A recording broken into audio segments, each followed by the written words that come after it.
जय श्री राम दोस्तों। आपका दिन शुभ और मंगलमय हो और इसी मंगल कामना के साथ शुरू करते हैं बृहस्पतिवार व्रत कथा। तो दोस्तों चलो शुरू करते हैं। एक समय की बात है, भारत में एक राजा राज करता था। वह बड़ा ही प्रतापी और दानी था। वह नित्य प्रति मंदिर में दर्शन करने जाता था। वह ब्राह्मण और गुरु की सेवा किया करता था। उसके दरवाजे से कोई भी निराश होकर नहीं लौटता था। तब वह प्रत्येक गुरुवार को व्रत रखता एवं पूजन करता था। हर एक दिन गरीबों की सहायता करता था, परंतु यह सब बातें उसकी रानी को अच्छी नहीं लगती थी। वह व्रत न करती और ना ही किसी को एक पैसा दान में देती तथा राजा से भी ऐसा करने को मना किया करती थी। एक समय की बात है कि राजा तो शिकार खेलने वन को गए हुए थे, पर रानी और दासी घर पर अकेले थे। उस समय गुरु बृहस्पति देव एक साधु का रूप धारण कर राजा के दरवाजे पर भिक्षा मांगने आए। रानी से भिक्षा मांगी तो वह कहने लगी कि हे साधु महाराज, मैं इस दान और पुण्य से तंग आ गई हूँ। मेरे से तो घर का ही कार्य समाप्त नहीं होता है। इस कार्य के लिए तो मेरे पतिदेव ही बहुत हैं। अब आप इस प्रकार की कृपा करें कि यह सब धन नष्ट हो जावे तथा मैं आराम से रह सकूं। साधु बोले, हे देवी, तुम तो बड़ी विचित्र हो। संतान और धन से कोई दुखी होता है? इसको सभी चाहते हैं। पापी भी धन और पुत्र की इच्छा रखता है।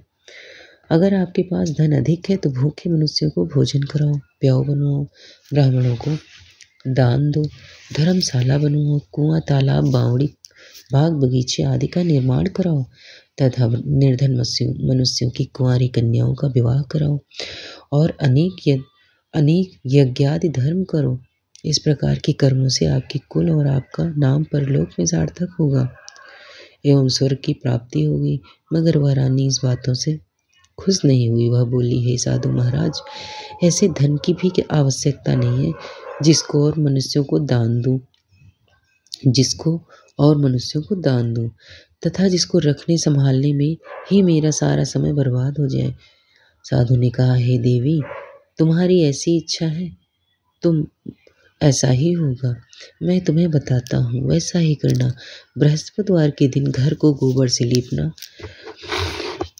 अपने केसों को धोते समय स्नान करना, राजा से कहना वह हजामत करवाएं, भोजन में मांस मदिरा खाना, कपड़ा धोबी की यहाँ धुलने डालना। इस प्रकार 7 बृहस्पतिवार करने से तुम्हारा सब धन नष्ट हो जाएगा। यह कहकर वह साधु महाराज वहां से अंतर्धान हो गए। रानी ने साधु के कहने के अनुसार वैसा ही किया और 3 बृहस्पतिवार ही बीते थे कि उनका समस्त धन नष्ट हो गया और भोजन के लिए दोनों समय परिवार तरसने लगा तथा सांसारिक भोगों से दुखी रहने लगे। तब वह राजा रानी से कहने लगा कि रानी, तुम यहाँ पर रहो, मैं दूसरे देश जाऊँ, क्योंकि यहाँ पर तो मुझे सभी मनुष्य जानते हैं, इसलिए मैं कोई कार्य नहीं कर सकता। देश चोरी परदेश भीख बराबर है। ऐसा कहकर राजा परदेश चला गया। वहाँ जंगल में जाता और लकड़ी काट कर लाता और शहर में बेचता। इस तरह जीवन व्यतीत करने लगा। इधर राजा के घर रानी और दासी दुखी रहने लगे। किसी दिन भोजन मिलता और किसी दिन जल पीकर ही रह जाते। एक समय रानी और दासी को 7 दिन बिना भोजन के व्यतीत हो गए। तो रानी ने अपनी दासी से कहा, हे दासी, यहाँ पास के ही नगर में मेरी बहन रहती है। वह बड़ी धनवान है। तुम उसके पास जाओ और वहाँ से 5 सेर बेझर मांग कर ले आओ, जिससे वह कुछ समय के लिए गुजारा हो जाएगा। इस प्रकार रानी की आज्ञा मानकर दासी रानी की बहन के पास गई तो रानी की बहन उस समय पूजन कर रही थी, क्योंकि उस रोज बृहस्पतिवार का दिन था।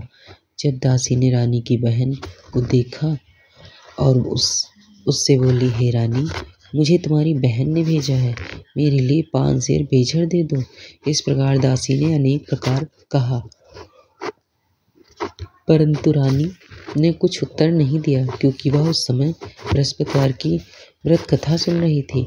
इस प्रकार जब दासी को किसी प्रकार का उत्तर नहीं मिला तो वह बहुत दुखी हुई और क्रोध भी आया और लौटकर अपने गांव आकर रानी के पास जाकर बोली, हे रानी, आपकी बहन बहुत ही धनी स्त्री है। वह छोटे लोगों से बात भी नहीं करती, क्योंकि मैंने उनसे कहा तो उसने कोई उत्तर ही नहीं दिया। मैं वापस चली आई। रानी बोली, हे दासी, इसमें उसका कोई दोष नहीं है। जब बुरे दिन आते हैं तब कोई सहारा नहीं देता। अच्छी बुरी का पता विपत्ति में ही लगता है। जो ईश्वर की इच्छा होगी वही होगा। वह सब हमारे भाग्य का दोष है। इधर उस रानी ने देखा कि मेरी बहन की दासी आई थी, परंतु मैं उससे नहीं बोली। इससे वह बहुत दुखी हुई होगी। यह सोचकर कथा को सुनकर और विष्णु भगवान का पूजन समाप्त कर वह रानी अपनी बहन के घर चल दी और जाकर अपनी बहन से कहने लगी, हे बहन, मैं बृहस्पतिवार का व्रत कर रही थी। तुम्हारी दासी गई, पर जब तक कथा होती है तब तक ना उठते हैं और ना ही बोलते हैं, इसलिए मैं न बोली। कहो दासी क्यों गई थी? रानी बोली, बहन, हमारे घर अनाज नहीं था। वैसे तुमसे कोई बात छिपी नहीं है, इस कारण मैंने दासी को तुम्हारे घर 5 सेर बेजर लेने के लिए भेजा था। रानी बोली, बहन देखो, बृहस्पतिवार भगवान सबकी मनोकामना पूर्ण करते हैं। देखो, शायद तुम्हारे घर भी अनाज रखा हो। इस प्रकार का वचन सुनकर जब रानी ने सुना तो घर के अंदर गई और वहां से एक घड़ा भेजर का भरा मिल गया।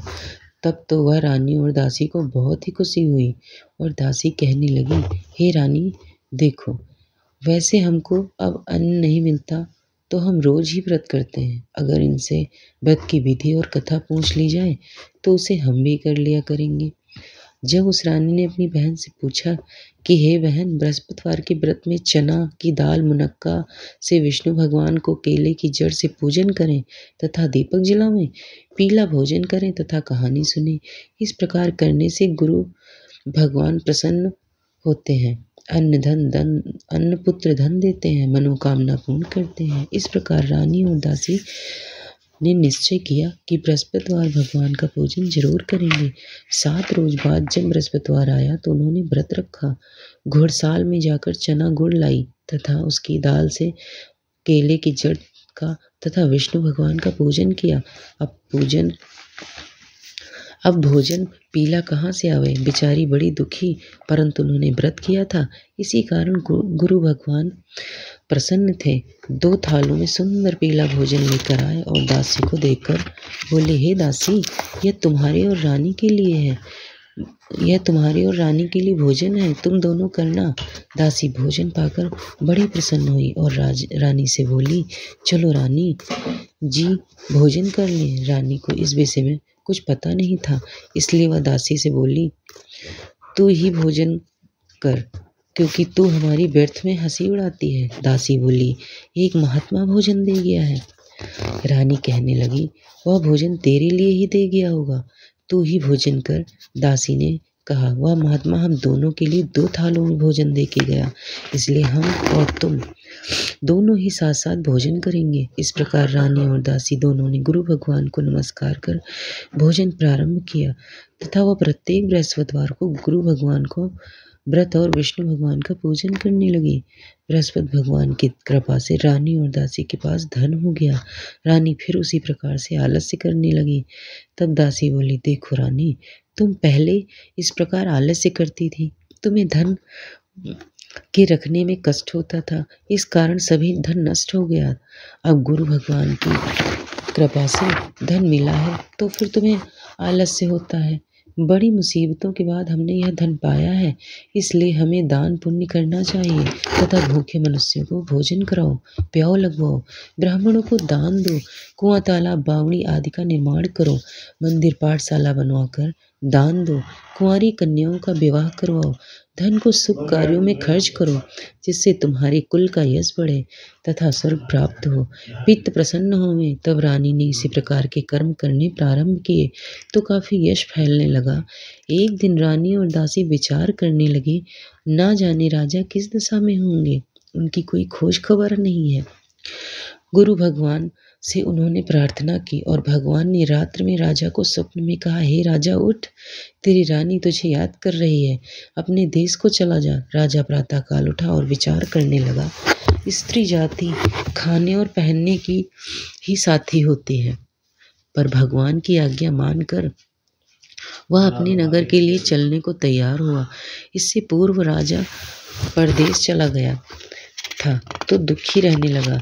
प्रतिदिन जंगल में से लकड़ी बीन कर लाता और उन्हें शहर में बेचकर अपनी दुखी जीवन को बड़ी कठिनता से व्यतीत करता था। एक दिन राजा अपनी पुरानी यादों को याद करते हुए दुखी एवं रोने लगा। तब उस जंगल में बृहस्पति देव एक साधु का रूप धारण कर आए और राजा के पास आकर बोले, हे लकड़हारे, तुम इस सुनसान जंगल में किस चिंता में बैठे हुए हो, मुझको बतलाओ। यह सुनकर राजा के नेत्रों में जल भर आया और वह साधु को वंदना कर बोला, हे प्रभु, आप सब कुछ जानने वाले हो। इतना कहने पर साधु को अपनी संपूर्ण कहानी सुना दी। महात्मा दयालु होते हैं।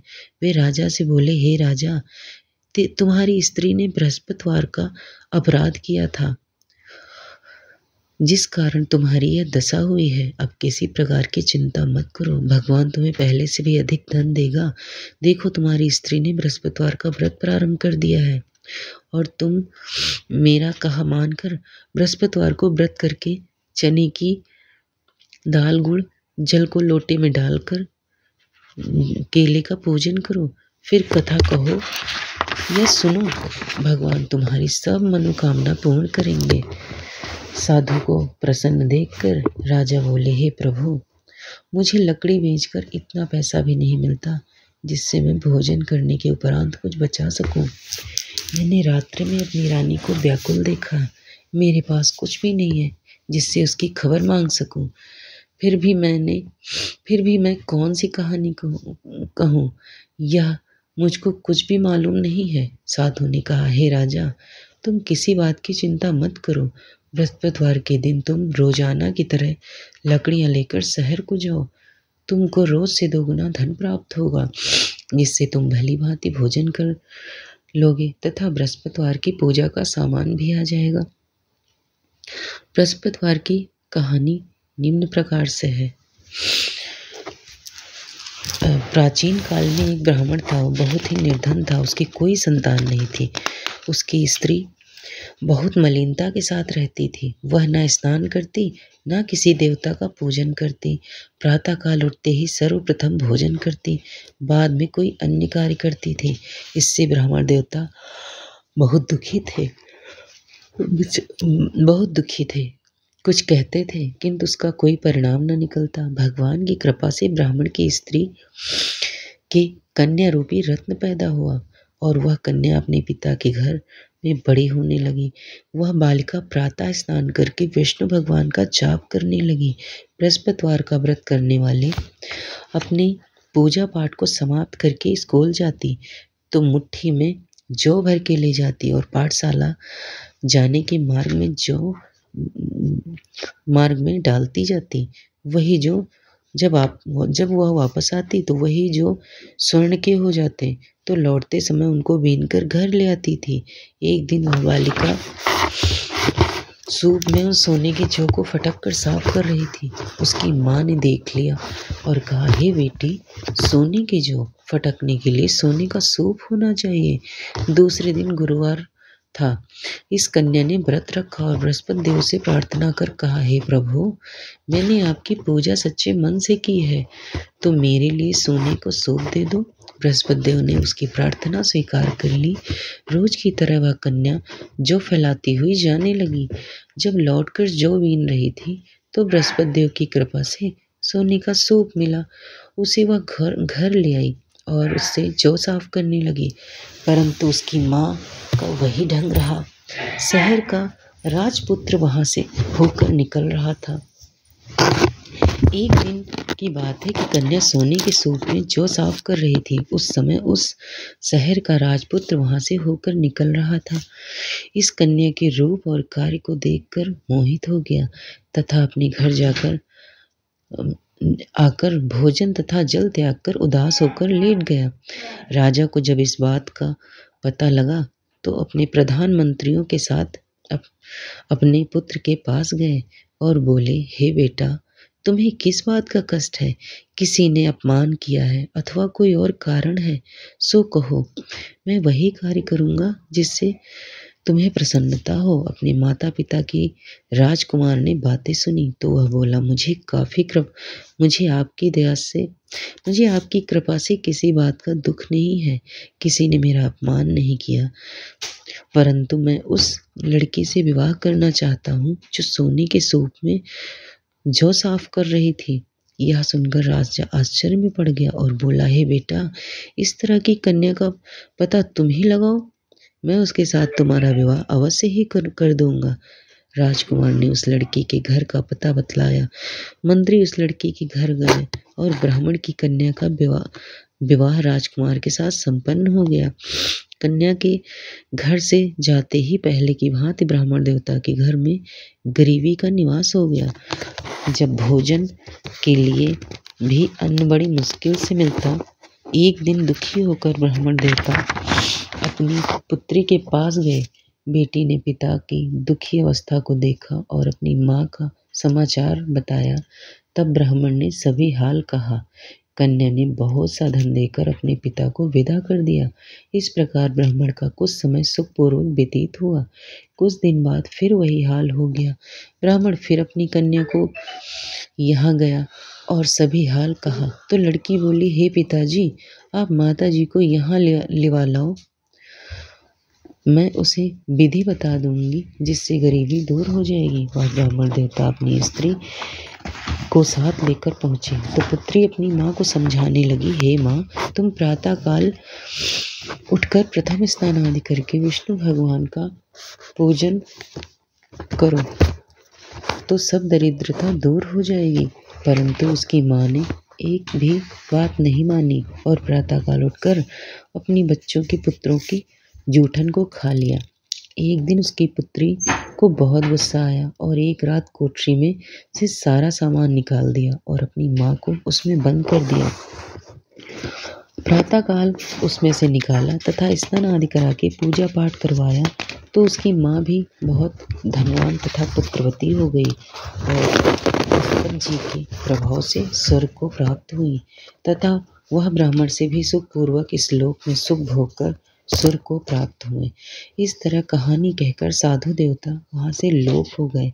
धीरे धीरे समय व्यतीत होने लगा। फिर वही बृहस्पतिवार का दिन आया। राजा जंगल से लकड़ी काट कर किसी शहर में बेचने गया। उसे उस दिन और दिनों में से अधिक धन मिला। राजा ने चना गुड़ आदि लाकर बृहस्पतिवार का व्रत करना भूल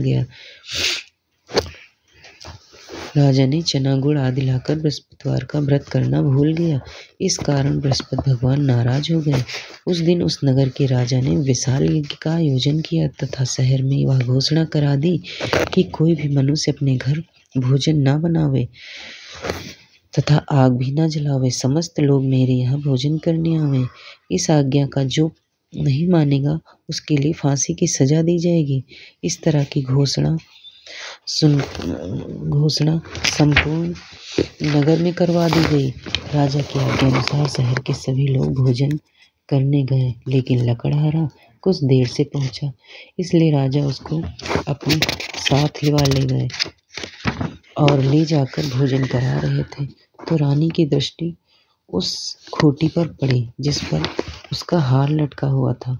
वह वहां दिखाई नहीं दिया। रानी ने निश्चय किया कि मेरा हार उस मनुष्य ने चुरा लिया है। उसी समय पुलिस बुलवाकर उसको जेल खाने में डलवा दिया। जब राजा जेल खाने में गया तो बहुत दुखी होकर विचार करने लगा कि ना जाने कौन से पूर्व जन्म के कर्म से मेरे लिए दुख प्राप्त हुआ है, और उसी साधु को याद करने लगा जो कि जंगल में मिला था। उसी समय तत्काल बृहस्पति देव साधु के रूप में प्रकट हो गए और उसकी दशा को देखकर कहने लगे, अरे मूर्ख, तूने बृहस्पति देवता की कथा नहीं सुनी, इसी कारण तुम्हें दुख प्राप्त हुआ है। अब चिंता मत कर, बृहस्पति देव की पूजा करना, तेरे सारे कष्ट दूर हो जाएंगे। बृहस्पतिवार के रोज उसे 4 पैसे पड़े मिले। राजा ने कथा कही। उसी रात्रि को बृहस्पति देव ने उस नगर के राजा को स्वप्न में कहा, हे राजा, तुमने जिस आदमी को जेल में बंद कर दिया है वह निर्दोष है और वह राजा है, उसे छोड़ देना। रानी का हार उसी खूंटी पर लटका हुआ, अगर तू ऐसा नहीं करेगा तो मैं तेरे राज्य को नष्ट कर दूंगा। राजा प्रातःकाल उठा और खूंटी पर हार टंगा देखकर वह लकड़हारे को बुलाकर क्षमा मांगी तथा राजा को योग्य सुंदर वस्त्र आभूषण देकर विदा किया। गुरुदेव की आज्ञा अनुसार राजा अपने नगर को चल दिया। जब नगर के निकट पहुंचा तो उसे बड़ा ही आश्चर्य हुआ। नगर में पहले से अधिक बाग, तालाब और कुएं तथा बहुत सी धर्मशाला, मंदिर आदि बने हुए थे। राजा ने पूछा, यह किसका बाग है? धर्मशाला है। तब नगर के सब लोग कहने लगे कि यह सब रानी और दासी के हैं। तो राजा को आश्चर्य हुआ और गुस्सा भी आया। जब रानी ने यह खबर सुनी, राजा आ रहे हैं, तो उसने दासी से कहा, हे दासी, देख राजा हमको कितनी बुरी हालत में छोड़ के गए थे। वह हमारी ऐसी हालत देखकर कहीं लौट न जाए, इसलिए तू दरवाजे पर खड़ी हो जा। आज्ञा अनुसार दासी दरवाजे पर खड़ी हो गई और राजा आए तो उन्हें अपने साथ लिवा लाई। तब राजा ने क्रोध करके अपनी तलवार निकाली और पूछने लगी, यह बताओ कि यह धन तुम्हें कैसे प्राप्त हुआ है? तब उन्होंने कहा, हमें यह सब धन बृहस्पति देव के इस व्रत के प्रभाव से प्राप्त हुआ है। राजा ने निश्चय किया, 7 रोज बाद तो सभी बृहस्पति देव का पूजन करते हैं, परंतु मैं रोजाना दिन में 3 बार कहानी कहा करूँगा तथा रोज व्रत किया करूँगा। अब हर समय राजा के दुपट्टे में चने की दाल बंधी रहती तथा दिन में 3 बार कहानी कहता। एक रोज राजा ने विचार किया, चलो अपनी बहन के यहाँ हो आवें। इस प्रकार निश्चय कर राजा घोड़े पर सवार हो अपनी बहन के यहाँ चलने लगा। मार्ग में उसने देखा कि कुछ आदमी एक मुर्दे को लिए जा रहे हैं। उन्हें रोक कर राजा कहने लगा, अरे भाइयों, मेरी बृहस्पतिवार की कहानी सुन लो। वे बोले, लो, हमारा तो आदमी मर गया, इसको अपनी कथा की पड़ी है।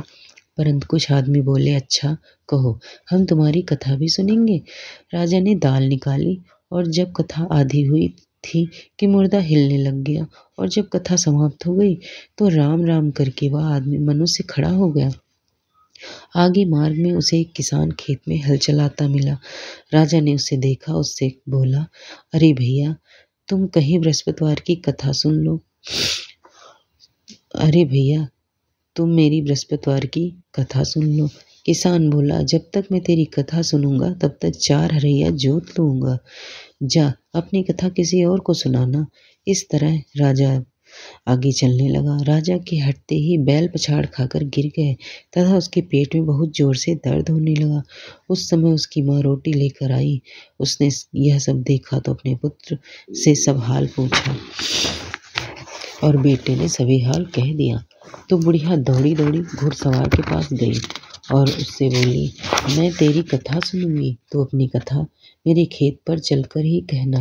राजा ने बुढ़िया के खेत पर जाकर कथा कही, जिससे सुनते ही बैल खड़े हो गए तथा किसान के पेट का दर्द बंद हो गया। राजा अपनी बहन के घर पहुंच गया। बहन ने भाई की खूब मेहमानी की। दूसरे रोज राजा प्रातःकाल राजा जगा तो वह देखने लगा कि सब लोग भोजन कर रहे हैं। राजा ने अपनी बहन से कहा कि कोई ऐसा मनुष्य है जिसने भोजन नहीं किया है, वो मेरी बृहस्पतिवार की कथा सुन ले। बहन बोली, हे भैया, यह देश ऐसा ही है, पहले यहाँ लोग भोजन करते हैं, बाद में अन्य काम करते हैं। अगर कोई पड़ोस में है तो मैं देखूं। वह ऐसा कहकर देखने चली गई, परंतु उसे कोई ऐसा व्यक्ति नहीं मिला जिसने भोजन ना किया हो।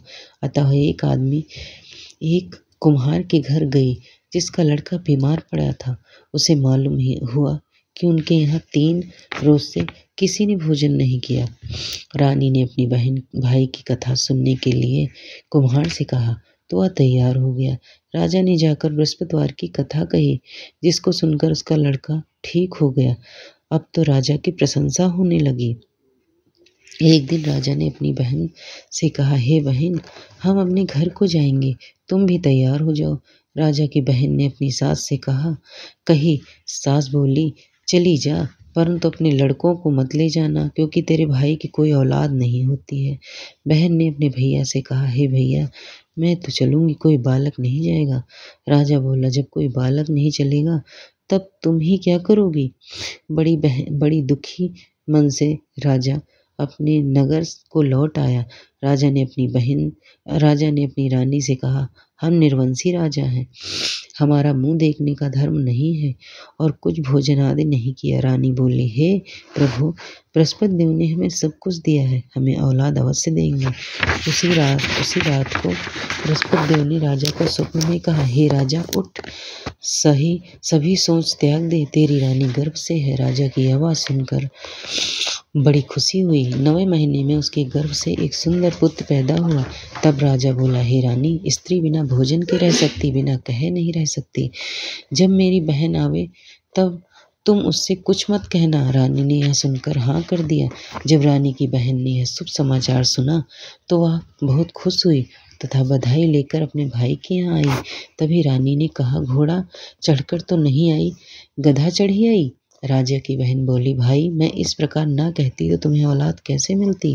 बृहस्पति देव ऐसे ही हैं, जैसे जिसके मन में मनोकामनाएं हैं सभी को पूर्ण करते हैं। जो सद्भावना पूर्वक बृहस्पतिवार का व्रत करता है एवं कथा पढ़ता है अथवा सुनता है और दूसरों को सुनाता है, बृहस्पति देव उसकी सभी मनोकामनाएं पूर्ण करते हैं। भगवान बृहस्पति देव उनकी सदैव रक्षा करते हैं। संसार में सद्भावना से भगवान जी का पूजन व्रत सच्चे हृदय से जो करते हैं उनकी सभी मनोकामनाएं पूर्ण करते हैं। जैसे सच्ची भावना से रानी और राजा ने उसकी कथा का गुणगान किया तो बृहस्पति देव उनकी सभी इच्छाएं पूर्ण की। इसलिए सब कथा सुनने के बाद प्रसाद लेकर जाना चाहिए। हृदय में उनका मनन करते हुए जयकारा बोलना चाहिए। जय बृहस्पतिवार, जय बृहस्पति भगवान। अब सुनते हैं बृहस्पति भगवान की आरती। जय बृहस्पति देवा, ओम जय बृहस्पति देवा, छिन छिन भोग लगाऊं कंदली फल मेवा। ओम जय बृहस्पति देवा, तुम पूर्ण परमात्मा, तुम अंतर्यामी, प्रभु तुम अंतर्यामी, जगत पिता जगदीश्वर, तुम सबके स्वामी। ओम जय जगदीश हरे, चरणामृत निज निर्मल, सब पातक हरिता, सकल मनोरथ दायक, कृपा करो भरता। ओम जय जगदीश। तन मन धन अर्पण कर, जो जन शरण पड़े, प्रभु प्रकट तब हो कर, आकर द्वार खड़े। ओम जय जगदीश हरे, दीन दयाल दयानिधि, भक्त हितकारी, पाप दोष सब हरता, भव बंधन हारी। ओम जय जगदीश हरे, सकल मनोरथ दायक, सब संशय टारी, विषय विकार मिटाओ, संतन सुखकारी। ओम जगदीश हरे, जो कोई आरती तेरी प्रेम सहित गावे, जेठानंद बंदी गुरु को निश्चय फल पावे। ओम जय जगदीश हरे। सब बोलो विष्णु भगवान की जय, बोलो भगवान बृहस्पति देव की जय, बोलो विष्णु भगवान की जय। धन्यवाद दोस्तों। यदि